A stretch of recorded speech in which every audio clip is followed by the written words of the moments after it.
है, शिव पुराण वर्णन करती है। सावन के महीने में जब सोमवार पड़े, सोमवार के दिन नाग पंचमी पड़े, नाग पंचमी के दिन जो नील पुष्प भगवान शिव को कमल का समर्पित कर देता है और उसी कमल के पुष्प को नील निधि के रूप में लेकर आ जाता है, उसके पास में कभी जिंदगी में ना अष्ट सिद्धि की कमी होती है ना नवनिधि की कमी होती है। उसका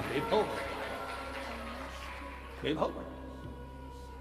जितने संसार के लोग कर्जे में, भले तुम्हारा बैंक का कर्जा हो, लोन का कर्जा हो, चाहे तुमने दुनिया में कहीं से भी कर्जा ले रखा हो, एक बार अभी 17 अगस्त को पड़ेगी, सोमवार को नाग पंचमी 17 अगस्त, 33 वर्ष में ये 7वीं बार आ रही, बहुत रुक रुक के आती है सोमवार की, बहुत रुक, और ना जाने फिर अगला योग कब लगेगा। अगर मौका मिला है कर। और हमने यहां तक कहा यदि कमल का पुष्प ना मिले तो एक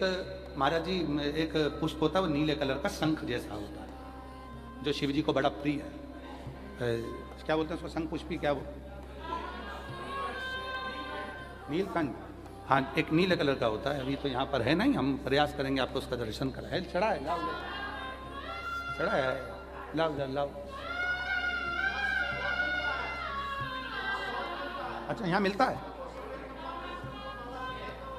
अच्छा हाँ ये देखो, अगर मान लो तुम्हें नील कमल ना मिले, नील कमल प्राप्त ना हो, कहीं सरोवर तालाब में अभी बहुत बारिश हो रही है, कहीं जाना नहीं, नील कमल नहीं मिल रहा है, तो ये नीला पुष्प अगर आपको मिल जाए, एक बार नील निधि के नाम से शिव को समर्पित करना और बाबा को समर्पित कर कर उसी को वापस लेकर आना। बाबा मेरे घर में अष्ट सिद्धि नवनिधि निवास करे, कृपा करना। 1 साल के अंदर आप सब पत्र में लिखकर भेजोगे कि आपको किसी के दरवाजे पर हाथ फेराने की जरूरत नहीं पड़ेगी, भगवान जो वैभव देगा वो देखते बनेंगे। नील निधि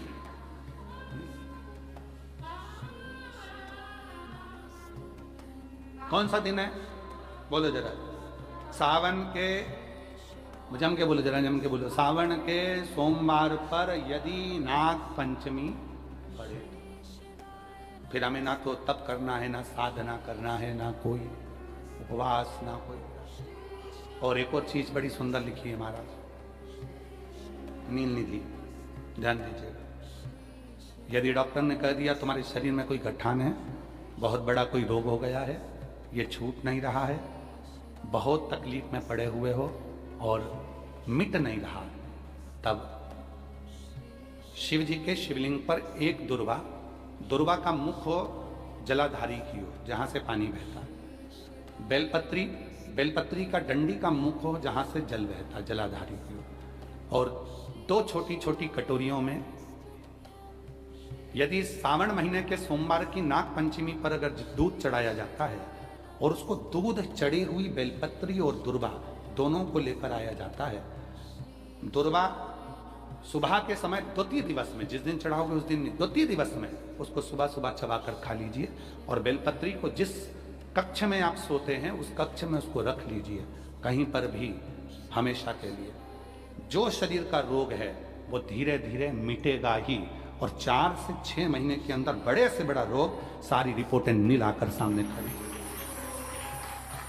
ये कोई साधारण नहीं है, सावन महीने का सोमवार उस दिन पड़ने वाली नाग पंचमी। आप सबको तो साधुता है, आपकी बार 17 अगस्त को पड़ रही है, और बाबा की कृपा से आपको ये कथा श्रवण करने को मिल गई नील निधि की। रोग